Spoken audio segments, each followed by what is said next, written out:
Namaku Arka Wijaya, dan hidupku seperti kapal yang terdampar di lautan tanpa arah. Setiap pagi ku terjaga dengan perasaan yang sama. Hampa, seolah ada bagian penting dari diriku yang hilang di suatu tempat. Aku bekerja sebagai karyawan di sebuah perusahaan besar, melakukan rutinitas yang sama setiap hari. Tapi hatiku terus bertanya, apakah ini semua yang ada? Malam itu, hujan turun dengan deras di Jakarta. Aku duduk di apartemen kecilku, menatap keluar jendela yang berkabut.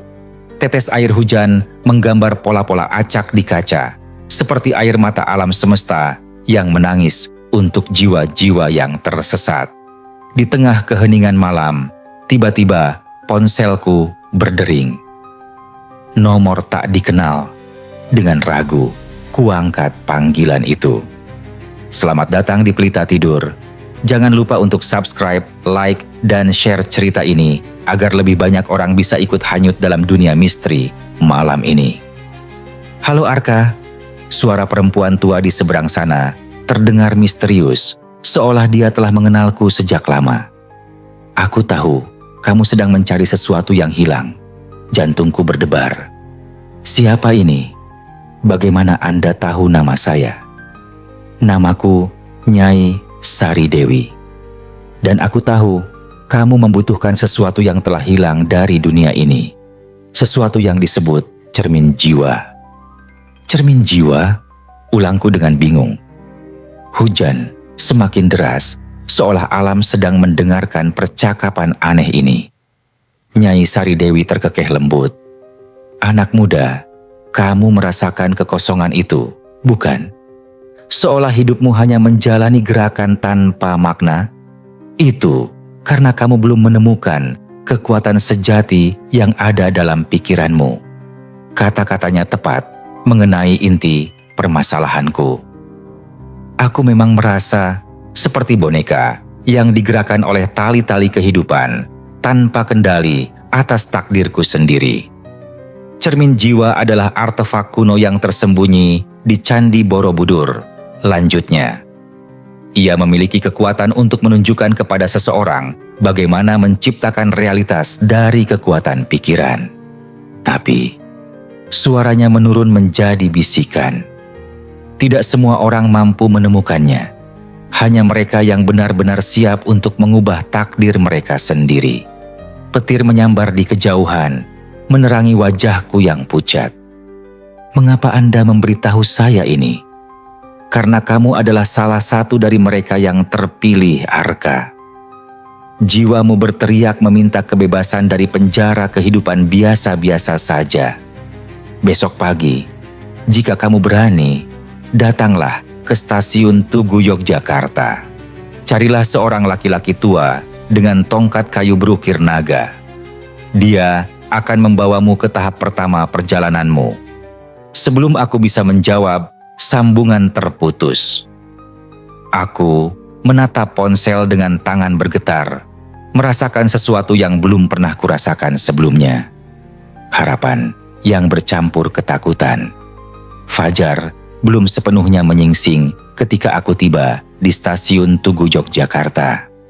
Kabut pagi masih menyelimuti kota, memberikan suasana mistis yang sesuai dengan misi anehku ini. Aku berkeliling stasiun dengan gelisah, mencari-cari sosok laki-laki tua dengan tongkat berukir naga. Banyak orang berlalu lalang, tapi tidak ada yang sesuai dengan deskripsi Nyai Sari Dewi. Ketika hampir putus asa, aku melihatnya. Di sudut stasiun yang agak sepi, duduk seorang pria tua dengan jenggot putih panjang. Di tangannya terdapat tongkat kayu yang indah, diukir dengan motif naga yang tampak hidup dalam cahaya pagi. "Pak," sapaku dengan hati-hati. "Apakah Bapak mengenal Nyai Sari Dewi?" Mata tuanya yang jernih menatapku tajam, seolah bisa melihat hingga ke dalam jiwa. Kemudian dia tersenyum lembut. "Kamu pasti Arka. Aku Ki Ageng Suryo, penjaga pertama dalam perjalananmu. Aku sudah menunggumu."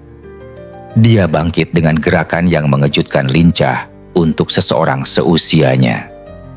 Perjalanan menuju cermin jiwa bukan sekadar perjalanan fisik anak muda. Ini adalah perjalanan untuk menemukan kekuatan tersembunyi dalam pikiranmu. Kamu siap? Dengan napas tertahan, aku mengangguk. Entah mengapa, aku merasa ini adalah momen yang telah kutunggu sepanjang hidupku. Ki Ageng Suryo membawaku ke sebuah warung kopi tradisional di dekat stasiun. Aroma kopi dan kemenyan bercampur dalam udara, menciptakan atmosfer yang menenangkan. "Duduklah," katanya sambil menyesap kopi tubruk. "Sebelum kamu mencari cermin jiwa, kamu harus memahami sesuatu yang fundamental." Aku duduk berhadapan dengannya, menunggu dengan penuh perhatian. "Arka, tahukah kamu bahwa otakmu tidak bisa membedakan antara yang nyata dan yang dibayangkan secara intens?" Ki Ageng menatapku serius. "Ketika kamu membayangkan sesuatu dengan detail yang sempurna dan emosi yang kuat, otakmu merespons seolah-olah itu benar-benar terjadi." Dia mengambil sebuah batu kecil dari sakunya. "Sekarang, pejamkan matamu dan bayangkan batu ini menjadi emas murni. Rasakan beratnya, kilauannya, hangatnya di telapak tanganmu." Aku menutup mata dan mengikuti instruksinya. Aneh, dalam imajinasiku, batu itu benar-benar terasa seperti emas. Hangat, berkilau, dan memberikan sensasi kemewahan yang luar biasa. "Buka matamu," kata Ki Ageng lembut. Ketika kubuka mata, batu itu masih batu biasa. Tapi ada sesuatu yang berubah dalam diriku. Aku merasakan getaran energi yang belum pernah kurasakan sebelumnya. "Itulah pelajaran pertamamu tentang visualisasi kreatif," jelasnya. "Pikiranmu adalah mesin pencitra paling canggih di alam semesta. Dengan melatihnya, kamu bisa memprogram ulang takdirmu sendiri." Setelah pelajaran singkat itu, Ki Ageng mengajakku menuju Candi Borobudur. Perjalanan dengan motor tua miliknya terasa seperti pelayaran melintasi waktu. "Ingat," katanya sambil berteriak menembus angin, "perjalanan ini akan menguji setiap aspek dirimu. Tidak semua yang kamu lihat nanti adalah nyata, dan tidak semua yang nyata akan kamu lihat." Ketika kami tiba di area candi, suasana tampak berbeda dari biasanya. Kabut tebal menyelimuti monumen bersejarah itu, dan tidak ada turis lain yang terlihat. "Aneh," gumamku. "Biasanya candi ini ramai pengunjung." Ki Ageng tersenyum misterius. "Hari ini candi hanya untuk kamu, Arka.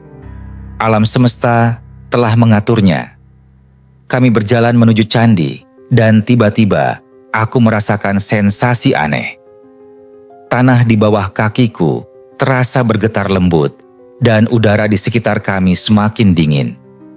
"Ki Ageng," bisikku nervos. "Ada sesuatu yang tidak beres." Dia menoleh ke arahku dengan ekspresi serius. "Rintangan pertamamu telah dimulai, anak muda.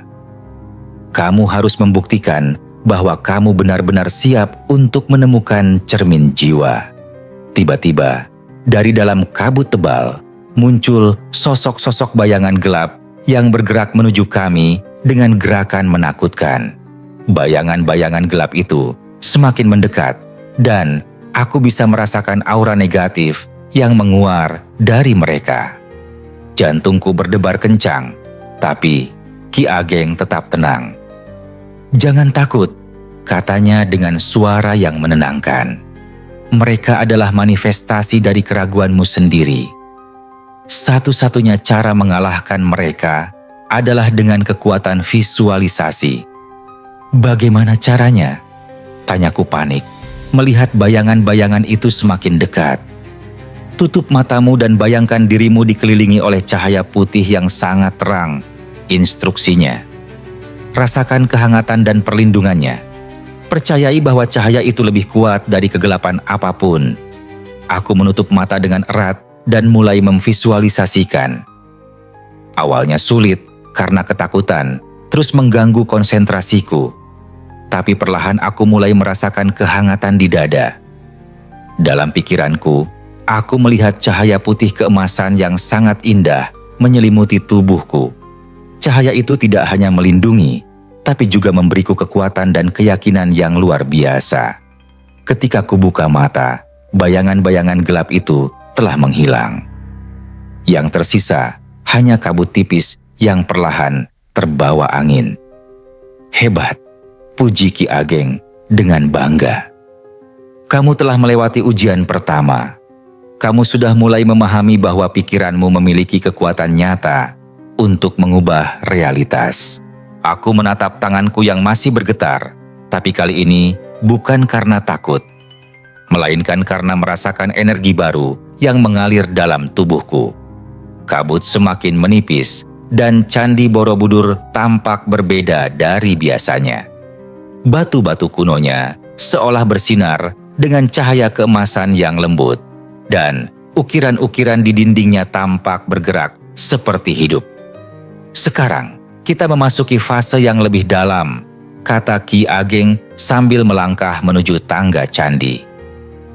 Cermin jiwa tersembunyi di level tertinggi, tapi untuk mencapainya, kamu harus melewati 7 level kesadaran. Setiap langkah yang kami ambil menuju atas terasa semakin berat. Bukan karena kelelahan fisik, melainkan karena beban emosional yang terus bertambah. Ki Ageng, panggilku ketika kami berhenti di relief pertama. Aku merasakan sesuatu yang aneh. Seolah ada suara-suara dari masa laluku yang bergema di sini. Dia mengangguk dengan pengertian. Candi ini adalah portal antara dunia fisik dan dunia kesadaran. Di sini, semua pengalaman hidupmu akan muncul untuk dihadapi dan disembuhkan. Tiba-tiba, dalam cahaya keemasan yang menyelimuti relief, aku melihat bayangan diriku sendiri saat masih kecil. Anak laki-laki berusia 7 tahun yang sedang menangis karena ayahnya berkata, "Kamu tidak akan pernah bisa sukses seperti anak-anak lain." Kata-kata itu masih terngiang di telingaku hingga sekarang. Menjadi luka batin yang tidak pernah sembuh. "Lihatlah," bisik Ki Ageng. "Inilah yang harus kamu sembuhkan terlebih dahulu sebelum menemukan cermin jiwa." Bayangan masa laluku semakin jelas dan menyakitkan. Aku melihat diriku yang berusia belasan tahun, gagal dalam ujian masuk universitas impian. Aku melihat diriku yang dewasa muda, ditolak dalam wawancara kerja demi wawancara kerja. Setiap kenangan menyakitkan itu terasa begitu nyata, seolah aku mengalaminya kembali. Air mata mulai mengalir di pipiku. "Mengapa aku harus mengalami ini lagi?" tanyaku pada Ki Ageng dengan suara bergetar. "Karena anak muda," jawabnya dengan lembut. "Kamu tidak bisa membangun masa depan yang cemerlang di atas fondasi luka yang tidak tersembuhkan. Sekarang, tutup matamu dan visualisasikan sesuatu." Aku mengikuti instruksinya meski dengan berat hati. "Bayangkan dirimu yang dewasa sekarang mendekati anak kecil itu," lanjutnya. "Peluk dia dengan kasih sayang dan katakan bahwa dia berharga, bahwa dia memiliki potensi luar biasa yang akan terbuka suatu hari nanti." Aku mulai memvisualisasikan. Dalam imajinasiku, aku melihat diriku yang dewasa berjongkok di depan anak kecil yang sedang menangis. Kupeluk dia erat dan kukatakan dengan penuh kasih, "Kamu istimewa. Kamu akan menemukan jalanmu sendiri. Ayah salah." Yang mengejutkan, luka batin yang telah kubawa selama puluhan tahun itu perlahan mulai menghangatkan dan menyembuh. Beban berat di dadaku mulai terangkat. Ketika kubuka mata, relief candi di depanku berubah. Yang sebelumnya menampilkan penderitaan, kini menunjukkan gambar cahaya dan pembebasan. "Luar biasa," bisik Ki Ageng. "Kamu baru saja menggunakan kekuatan visualisasi untuk menyembuhkan trauma masa lalu. Ini adalah kemajuan yang luar biasa. Kami melanjutkan pendakian menuju level kedua candi. Angin bertiup lebih kencang di sini dan udara terasa semakin tipis. Tapi yang paling mencolok adalah perubahan dalam diriku. Aku merasa lebih ringan, lebih bebas setelah melepaskan beban masa lalu. Level kedua akan menguji ketakutanmu terhadap masa depan. Jelas Ki Ageng sambil menunjuk relief baru yang mulai bersinar. Di sini, kamu akan berhadapan dengan semua skenario terburuk yang selama ini kamu khawatirkan. Sebelum aku bisa merespons, cahaya dari relief itu menyilaukan mataku. Ketika penglihatan mulai normal, aku melihat pemandangan yang menakutkan. Aku melihat diriku di masa depan. Tua, sendiri, gagal dalam segala hal. Hidup dalam kemiskinan, ditinggalkan oleh semua orang yang kucintai. Visi mengerikan ini terasa sangat nyata hingga tubuhku bergetar ketakutan. Tidak, teriakku panik. Aku tidak mau masa depanku seperti ini. Ki Ageng meletakkan tangan di pundakku. Ingat apa yang telah kamu pelajari, Arka. Kamu memiliki kekuatan untuk mengubah visi ini. Dengan tangan gemetar, aku menutup mata dan mulai memvisualisasikan ulang masa depanku. Kali ini, aku melihat diriku sukses, bahagia, dikelilingi oleh orang-orang yang mencintai dan menghargaiku. Aku memvisualisasikan dengan detail yang sempurna. Aku melihat diriku bekerja di pekerjaan impian, tinggal di rumah yang indah, memiliki hubungan yang harmonis. Yang paling penting, aku melihat diriku dengan mata yang bersinar, penuh kepercayaan diri dan kedamaian. Ketika ku buka mata, visi menakutkan itu telah berubah menjadi pemandangan yang indah dan penuh harapan. Bagus sekali, seru Ki Ageng dengan bangga. Tapi ada satu hal yang masih kurang dalam visualisasimu. Apa itu? Tanyaku, masih terpukau dengan kemampuan baru yang kutemukan ini. Emosi, jawabnya sambil duduk di anak tangga candi. Visualisasi tanpa emosi seperti mobil tanpa bensin. Ia mungkin terlihat bagus, tapi tidak akan bisa bergerak kemana-mana. Dia memintaku untuk menutup mata lagi. Sekarang, bayangkan lagi masa depan impianmu. Tapi kali ini, rasakan setiap emosi yang muncul. Rasakan kebahagiaan, kebanggaan, kelegaan, rasa syukur. Izinkan semua perasaan positif itu mengalir dalam tubuhmu. Aku mulai memvisualisasikan lagi, tapi kali ini dengan intensitas emosi yang lebih dalam. Ketika aku membayangkan diri mendapat promosi, kurasakan kebanggaan yang menggelembung di dada. Ketika aku membayangkan memeluk orang yang kucintai, kurasakan kehangatan cinta yang luar biasa. Yang menakjubkan, visualisasi kali ini terasa jauh lebih hidup dan kuat. Seolah-olah masa depan indah itu bukan lagi sekadar mimpi, tapi sesuatu yang benar-benar akan terjadi.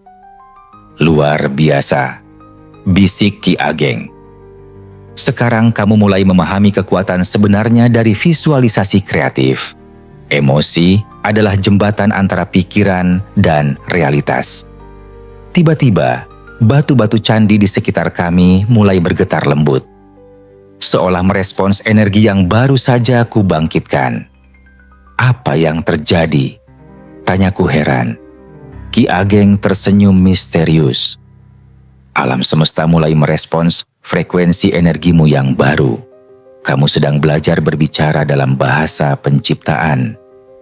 Kami naik ke level ketiga, dan aku mulai merasakan perubahan dalam diriku. Langkahku lebih mantap, napasku lebih teratur, dan yang paling mencolok, aku mulai percaya pada kemampuanku sendiri. Sekarang saatnya untuk pelajaran tentang konsistensi, kata Ki Ageng sambil menunjuk relief yang menggambarkan seorang petani. Lihat gambar itu. Petani tidak menanam padi sekali lalu berharap panen besar. Dia menyiram, merawat, dan memelihara tanamannya setiap hari. Relief itu mulai bergerak seperti film hidup. Aku melihat petani yang dengan sabar merawat tanamannya hari demi hari. Bahkan ketika tidak terlihat perubahan yang berarti. Begitu juga dengan visualisasi, lanjut Ki Ageng. Kamu harus melakukannya setiap hari dengan presisi yang sama. Dengan emosi yang sama, tanpa memandang apakah kamu melihat hasil langsung atau tidak. Aku mengangguk dengan pemahaman yang lebih dalam. Jadi, ini bukan tentang melakukan sekali dan berharap keajaiban terjadi. Tepat sekali, serunya. Ini tentang memprogram ulang alam bawah sadarmu secara perlahan tapi pasti. Seperti tetesan air yang akhirnya bisa mengikis batu paling keras. Dia kemudian memberiku tantangan. Mulai hari ini, kamu harus berkomitmen untuk melakukan visualisasi setiap pagi selama 5 menit. Dengan detail yang sama, emosi yang sama, pada waktu yang sama. Bisakah kamu berjanji untuk melakukannya? Aku menatap matanya yang bijaksana dan mengangguk dengan tekad. Ya, Ki Ageng, saya berjanji. Pada saat itu juga, relief petani dalam batu menunjukkan hasil panen yang melimpah. Simbolisme yang jelas untuk apa yang akan terjadi jika aku konsisten dengan latihanku. Level keempat candi terasa berbeda dari level-level sebelumnya. Di sini, udara terasa lebih sakral, lebih tenang, seolah kami memasuki ruang suci yang telah diberkati oleh ribuan doa selama berabad-abad. Arka, kata Ki Ageng dengan nada yang lebih serius. Sekarang kamu akan belajar aspek spiritual dari visualisasi. Ini bukan sekadar teknik psikologi, tapi cara berkomunikasi dengan alam semesta. Relief di level ini menampilkan gambar yang menakjubkan. Sosok-sosok dalam meditasi yang dikelilingi oleh lingkaran cahaya, terhubung dengan garis-garis energi yang menghubungkan mereka dengan langit dan bumi. Lihat ini, tunjuknya pada relief yang bergerak. Ketika kamu memvisualisasikan dengan benar, kamu tidak hanya memprogram pikiranmu, kamu juga mengirimkan sinyal ke alam semesta tentang apa yang kamu inginkan. Aku melihat dalam relief itu garis-garis cahaya yang memancar dari kepala para meditator dan menghubungkan mereka dengan jaringan energi kosmik yang luas. Bagaimana cara melakukannya? Tanyaku dengan penasaran. Dengan memperluas kesadaranmu, jawabnya. Ketika kamu memvisualisasikan, jangan hanya fokus pada dirimu sendiri. Rasakan bahwa kamu adalah bagian dari sesuatu yang lebih besar. Bayangkan energimu menyatu dengan energi alam semesta. Aku menutup mata dan mencoba melakukan apa yang dia ajarkan.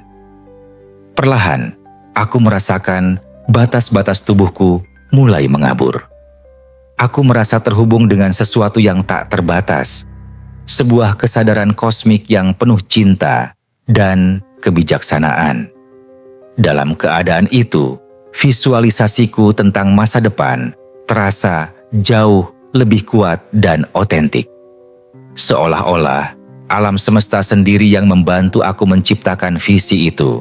Level kelima membawa tantangan yang tak terduga. Di sini, Ki Ageng memintaku untuk duduk bermeditasi sendirian, sementara dia menjauh beberapa meter. Sekarang kamu harus belajar melepaskan kontrol, katanya dari kejauhan.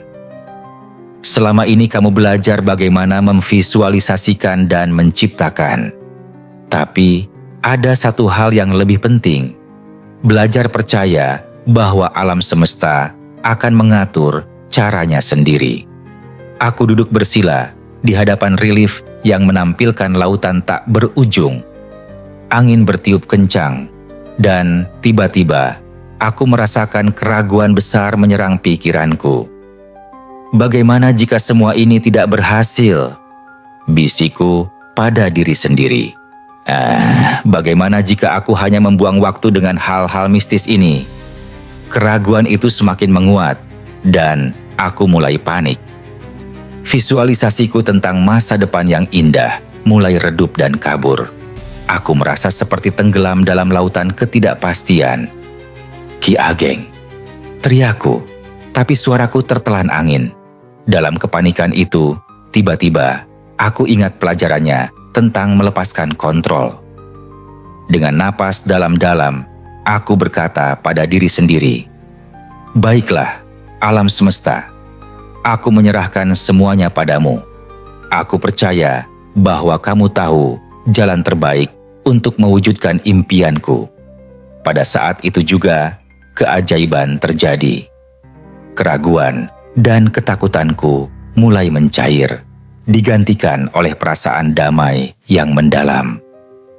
Aku merasakan bahwa aku tidak perlu mengendalikan setiap detail. Aku hanya perlu percaya dan mengambil tindakan yang terinspirasi. Ki Ageng muncul kembali dengan senyum bangga. "Sempurna, Arka. Kamu telah melewati ujian terberat dalam perjalanan ini.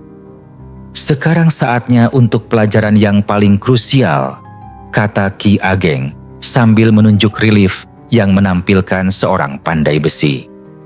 Visualisasi tanpa tindakan seperti benih yang tidak pernah ditanam. Relief itu menunjukkan pandai besi yang tidak hanya memimpikan pedang yang sempurna, tapi juga bekerja keras memalu besi, memanaskan tungku, dan membentuk logam dengan tangan terampil. "Arka, selama perjalanan ini, kamu telah belajar bagaimana memprogram pikiranmu," lanjutnya. "Tapi ingat, visualisasi hanyalah cetak biru. Tindakan nyata adalah yang akan mengubah cetak biru itu menjadi kenyataan." Aku mengangguk dengan pemahaman yang lebih dalam. Jadi aku tidak bisa hanya duduk dan berharap keajaiban terjadi. "Tepat," serunya. "Ketika kamu memvisualisasikan mendapat pekerjaan impian, tindakan nyatamu adalah memperbarui CV, membangun jaringan, dan melamar ke perusahaan yang tepat. Visualisasi memberikanmu energi dan arah. Tindakan adalah kendaraan yang akan membawamu ke tujuan. Dia memberiku tantangan praktis. Setelah turun dari candi ini, kamu harus mengambil satu tindakan nyata yang selaras dengan visualisasi yang telah kamu latih. Apakah kamu siap?" Aku merasakan energi baru mengalir dalam tubuhku. "Ya, Ki Ageng. Saya siap mengambil tindakan." Relief pandai besi itu menunjukkan hasil akhirnya.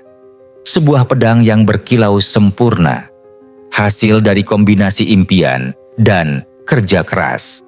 Level ke-6 menampilkan pemandangan yang menakjubkan. Relief di sini menunjukkan mata raksasa yang dikelilingi oleh ribuan jalur cahaya, masing-masing mengarah ke berbagai peluang dan kemungkinan di dunia. Ini adalah representasi dari Reticular Activating System atau RAS, jelas Ki Ageng. Ini adalah filter di otakmu yang menentukan informasi mana yang akan kamu perhatikan dari jutaan rangsangan yang kamu terima setiap hari. Relief mata raksasa itu berkedip, dan tiba-tiba aku melihat visi yang menakjubkan. Jalur-jalur cahaya mulai menyala satu persatu, menunjukkan peluang-peluang yang sebelumnya tidak pernah kulihat.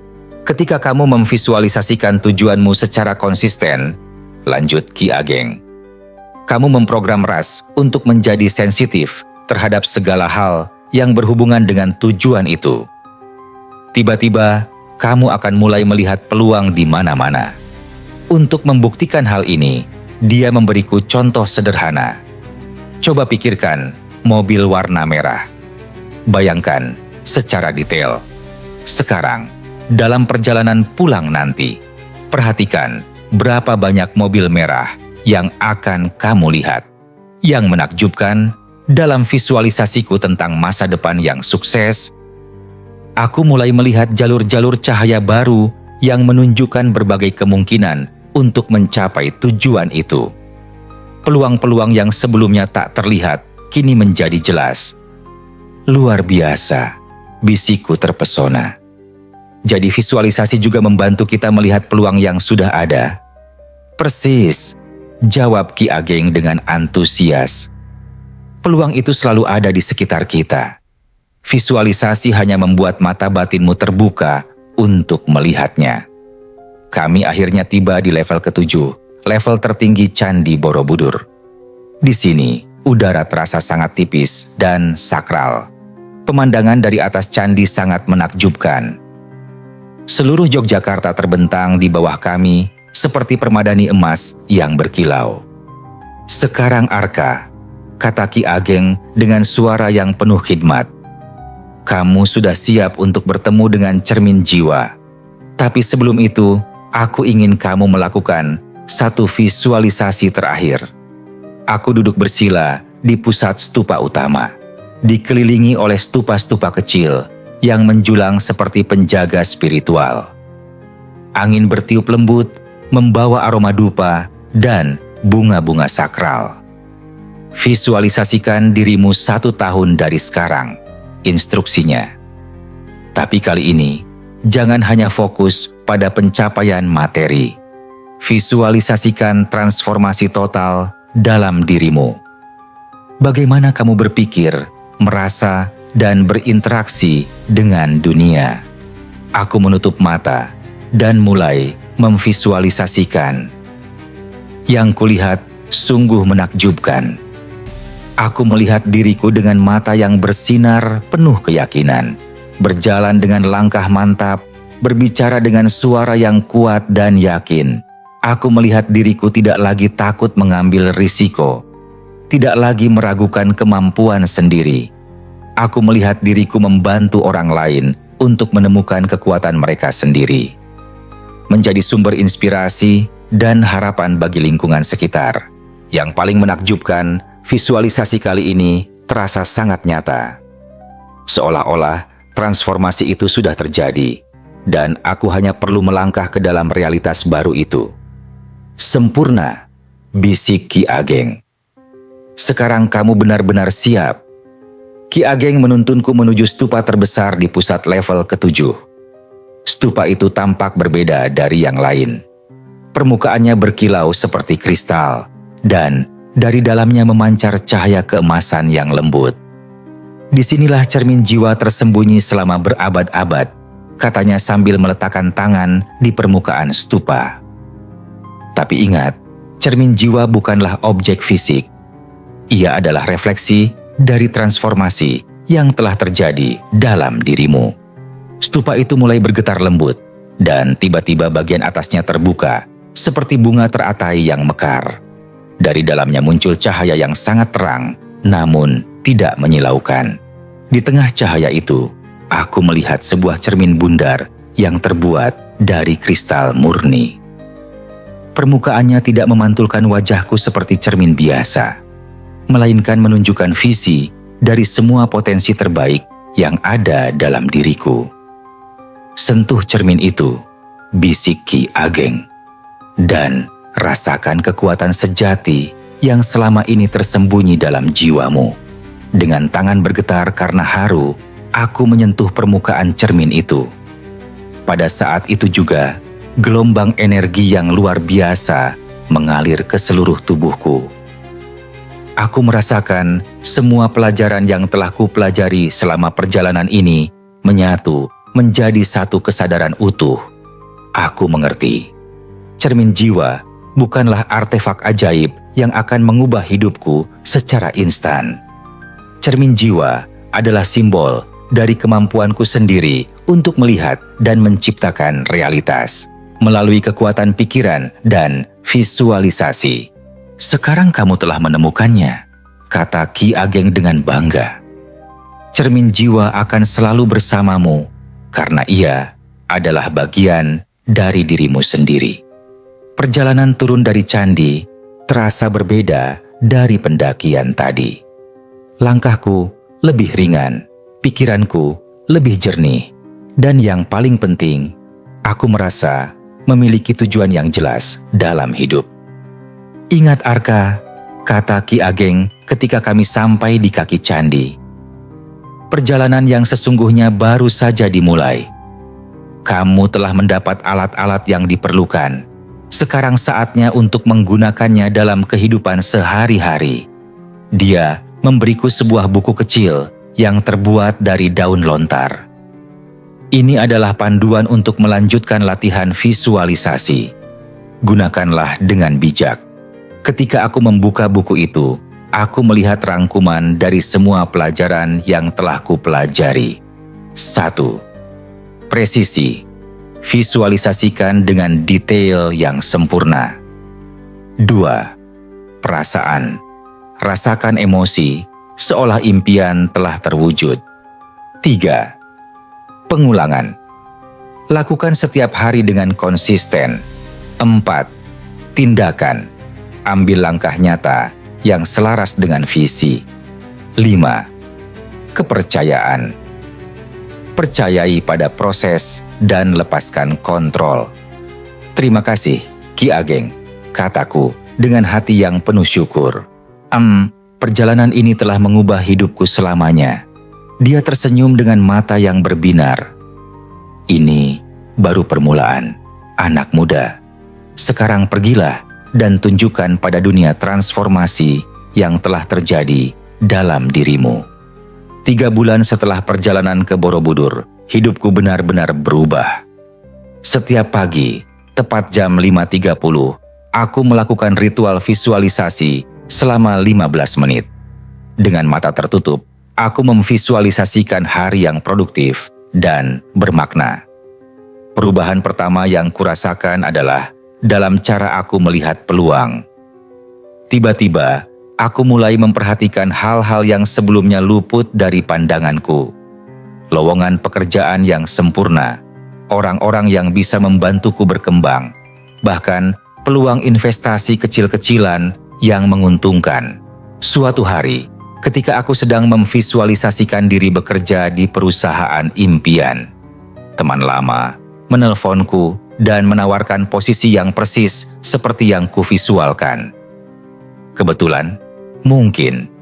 Tapi aku tahu bahwa RAS-ku telah terprogram untuk mengenali peluang ini. Yang lebih menakjubkan, kepercayaan diriku meningkat drastis.